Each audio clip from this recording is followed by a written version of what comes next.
وزیر اعلیٰ Sindh Murad Ali Shah centre for the rehabilitation of children with developmental disabilities کا افتتاح کر رہے ہیں۔ لاکھوں نہیں تو ہزاروں کی تعداد میں ریکوائرمنٹ ہے صرف کراچی شہر کی، اور اس کے ساتھ ساتھ باقی نہ صرف پورا سندھ، ہم نے تو ہیلتھ میں اور اس قسم کی فیسلٹیز میں دوسرے صوبوں کے جو لوگ ہیں ان کو بھی جگہ دی ہے، تو ہم وہ ایسا سینٹر بنانا چاہتے ہیں، انکلوسیو سٹی بنانا چاہتے ہیں، جو کہ انشاءاللہ تعالی ان اسپیشل ایبلٹیز والے ڈسیبلٹیز والے جو بچے ہیں ان کی ضروریات پوری کر سکے۔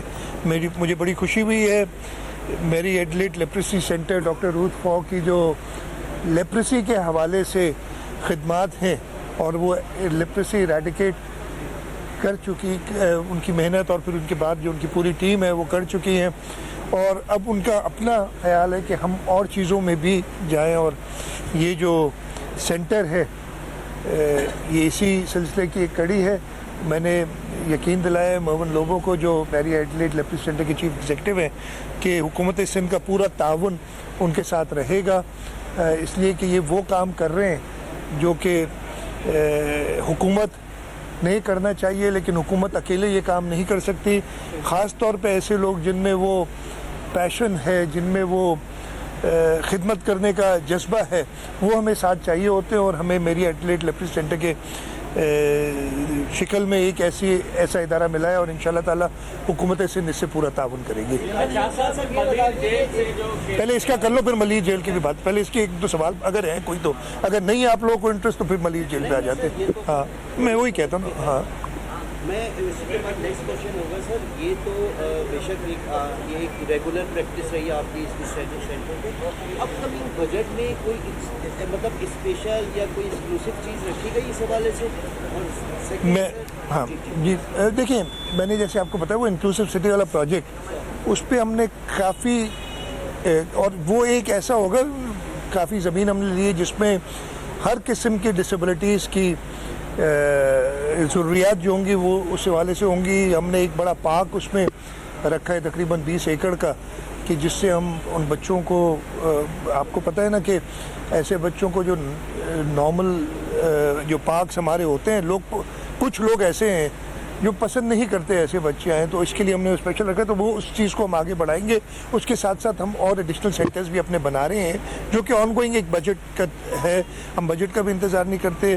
ہم فار ایگزامپل سی آرٹس کے ذریعے اس سال دو سینٹر یا 3 نئے بنے ہیں، نازم آباد والا، لڑکانوں والا اور نواب شاہ، یہ اسی سال بنے جو اسے، اور اسی طریقے سے ہم اس کو کنٹینیو کریں گے۔ سیکنڈ یہی تھا کہ آپ کو کہا تھا کہ ملیر کا جو واقعہ ہے سر، وہ جو جیل کا، اسی صوبے میں وزیر داخلہ کا گھر بھی جلا دیا جاتا ہے، جیل بھی توڑ دی جاتی ہے، تو ایسے واقعات تو بڑے ایک الارمنگ، اور وہ بالکل الارمنگ ہے اور یہ تشویش کی بات ہے۔ لیکن جو ابھی تک مجھے پتہ چلا ہے، میری آج لیٹر ٹوڈے ایک میٹنگ بھی ہے اس سلسلے میں تاکہ ہم اس کو اور اسٹڈی کریں، ابھی تک جو پتہ چلا ہے کہ جو زلزلے کے جھٹکے آ رہے تھے اس میں قیدیوں میں کچھ تشویش ہوئی کہ جی ہم بیرکس کے اندر ہیں، ہمیں باہر نکالا جائے، گر نہ جائے۔ میرا خیال ہے، اب اگین میں وہ دیکھوں گا، میں کوئی ججمنٹل بات ابھی نہیں کرنا چاہتا، لیکن انیشل تھاٹ یہی ہے کہ غلط تھا ان کو نکالنا۔ یہ سنگل سٹوری جو عمارتیں ہوتی ہیں ان کو اتنا کوئی خاص، ویسے تو اگر بہت زیادہ بڑا ارتھکویک آ جائے تو کچھ بھی نہیں، کرم کریں کچھ بھی نہیں بچے گا، لیکن یہ 3.2 ریکٹر اسکیل کے جو جھٹکے آ رہے تھے، یہ تو میں نے بھی بہت پہلے ارتھکویک انجینئرنگ پڑھی ہے، یہ تو ایک اچھی بات ہے کہ جو زمین اپنی انرجی ریلیز کرتی ہے، اگر اکٹھی ریلیز کرے تو بہت بڑا ارتھکویک آ جاتا ہے۔ تو چھوٹے شاکس بہتر ہوتے ہیں، بہتر تو کچھ نہیں ہوتا، لیکن ایک بڑے المیے سے بچنے کے لیے ہوتے ہیں۔ اس کے ایک اور بھی مسئلہ ہوتا ہے کہ یہ کبھی کبھی پری شاکس آتے ہیں بیفور اے لارج ارتھکویک، وہ ڈر ہے۔ میں نے سائسمولوجسٹ سے بات کی ہوئی اور ہم اس کو فالو کر رہے ہیں جس حد تک کر سکتے ہیں۔ جہاں تک کہ ملیر کا واقعہ یہ غلط فیصلہ تھا، اور ضرور اس پہ سزا ملے گی ان لوگوں کو جنہوں نے یہ فیصلہ کیا۔ قیدیوں کو باہر نکالا گیا، 6000 سے اوپر قیدی ہیں ملیر جیل میں، اور جب وہ باہر گراؤنڈز میں، نہیں تو نارملی جیل کے 6 بجے کے بعد شام کو کوئی باہر نہیں رہتا، ان کو جب باہر نکالا گیا اور وہ پریکاشنز پراپر نہیں لی گئیں، جس کی وجہ سے قیدی ایک موب کی صورتحال اختیار کی، انہوں نے جہاں تک مجھے پتہ ہے ہتھیار بھی छीने, फायरिंग भी हुई, एक कैदी की डेथ भी जब अभी तक मुझे पता है हुई है। इस सिलसिले में पुलिस ने और जो उधर जेल के हुकाम थे, फिर एफसी वाले थे, एफसी उधर पोस्टेड थी, उन्होंने रिटेलिएट किया। 216 या कुछ कैदी निकल गए थे, 80 या 82 जो अभी तक सुबह तक मुझे पता था वापस पकड़ लिए गए हैं। मैं सिर्फ एक बात कहूँगा, इस वाक़े की तो तहकीकात भी होंगी, जिनको सज़ा मिल रही है उनको सज़ा भी मिलेगी। जो कैदी भाग गए मोस्टली ये पेटी क्राइम्स वाले थे, कोई ऐसा बड़ा टेररिस्ट, कोई फॉरेनर इस जेल से नहीं भागा, जो अभी तक मुझे इत्तला है। मैं वैसे और कहूँगा, मेरी यही इन सब से होगी एक वार्निंग समझ लें, दरख्वास्त समझ लें, जैसे भी वो करें कि वो वापस सरेंडर कर लें, नहीं तो ये जेल तोड़ने वाला जो है वाक़या उसमें उनकी इन्वॉल्वमेंट आएगी, तो वो फिर वो टेररिज्म के जो ये पेटी क्राइम्स में इन्वॉल्व थे, इनके ऊपर बहुत बड़े केस बन जाएंगे। तो आप बिल्कुल दुरुस्त फरमा रहे हैं, तशवीश की बात है, नहीं होना चाहिए था और अब हो गया है, तो इंशाल्लाह इस पर सजाएं भी मिलेंगी। बता दें कि बजट कब पेश होगा, और दूसरा ये कि पिछले 2 साल में ज़रूरी तबका बिल्कुल तबाह हो गया है, इस बजट में उसके लिए कुछ है? बिल्कुल 13 जून को इंशाल्लाह बजट हम पेश करेंगे, जुम्मे का दिन है जो अभी इरादा है हमारा। और ये चीज़ देखते हुए कि ज़रूरी तबके को प्राइसेस नहीं मिली हैं और इसकी वजह से ज़रूरी तबका, और हम नहीं चाहते कि ऐसी सूरत हाल हो कि हम वीट इंपोर्ट पे वैसे ही शायद करनी पड़े हमें दोबारा, अगले साल और ख़राबी हो, तो हमने कुछ स्टेप्स लिए, इंशाल्लाह वो बजट में बताएंगे। आखिरी सवाल कर लें। कल के इलेक्ट्रिक के सीईओ का रवैया तो सब आपके एमपी ने भी देखा, आपके स्पीकर ने सब ने देखा। छोटे से सवाल है, एक तो के इलेक्ट्रिक का इलाज क्या है, दूसरा हेस्को और सिस्को यानी जो 2 कंपनियां हैं उनको आप खरीद करने जा रहे हैं या सिंध हुकूमत लेने जा रही है? के इलेक्ट्रिक का भी जवाब दीजिएगा। क्या मैं दोनों बता रहा हूँ, कैसे खरीद बता रहा हूँ।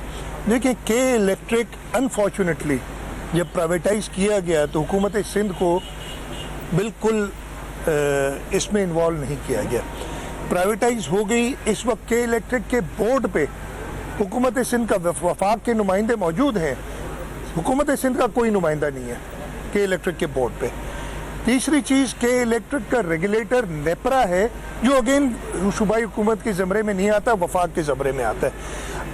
और जो ये सारे हैं पर्क्स जो लिए हुए हैं जी, बोर्ड मेंबर भी वफाक के होंगे, रेगुलेट भी हम करेंगे, ये सारे पर्क्स तो वफाक ने ले लिए, और जो सारी लाइबिलिटी है वो हुकूमत सिंध पे डाल दी कि जी लोगों को अगर तकलीफ़ हो तो आप जिम्मेदार हैं।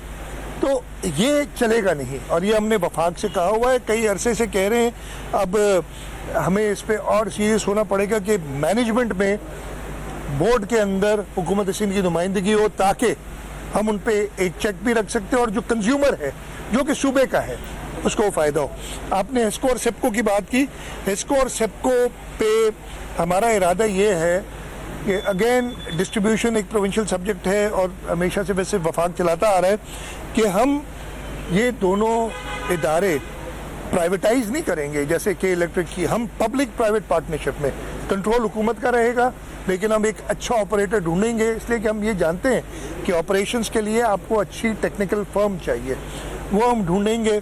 और इन लाइंस पे हम बात कर रहे हैं वफाक से, ये ओवरनाइट नहीं होगा, इसमें बहुत टाइम लगेगा। बहुत बड़ी यूटिलिटी कंपनीज है, ऐसा नहीं है कि दुकान से जाके और खरीद लिया और कुछ कर दिया, लेकिन इस पे हमारा काम चल रहा है। आखिरी सवाल कर लें। हाँ, इलेक्ट्रिक पर ही है कि जिस वक्त गर्म मौसम बहुत ज़्यादा है, कल जो रवैया से बाबा ने कहा कि बहुत ख़राब था उसके साथ, ज़्यादा साथ तक अपनों मन से ज़्यादा ख़राब होती है, लेकिन हमने देखा कई सड़कें बंद हुई, तो कौन जिम्मेदार होगा?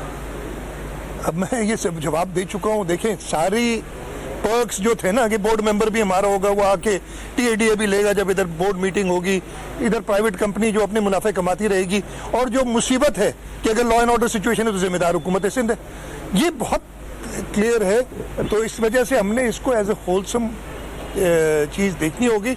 ऑब्वियसली लॉ एंड ऑर्डर की जिम्मेदारी सूबाई हुकूमत की है, लेकिन उसके अंदर अगर कोई और इदारा ऐसे सूरत हाल पैदा करता है कि लोग मजबूर हो जाएं, मैं सिर्फ लोगों से कहूँगा कि अपना प्रोटेस्ट करें, लेकिन वो पीसफुल रहे, प्रोटेस्ट के अंदर किसी को नुकसान ना हो।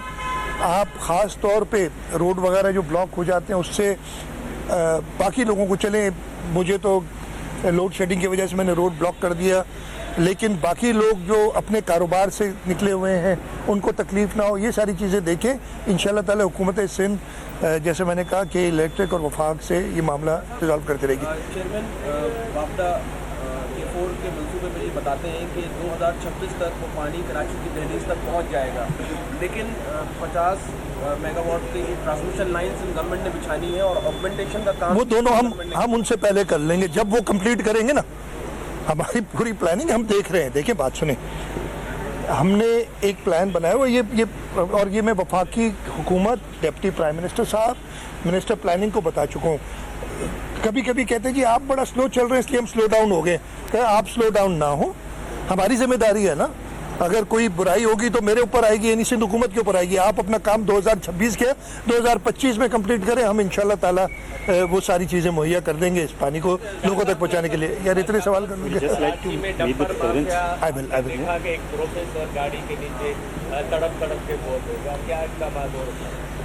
इसमें ये जो एक इशू हुआ था, कमी तो आई है, काफ़ी स्टेप्स उठाए हैं हमने। DIG ट्रैफिक नया तैनात किया। कराची में वज़ीर आला से मीडिया से गुफ्तगू कर रहे थे, जो कि आप बराह रास्त देख रहे थे।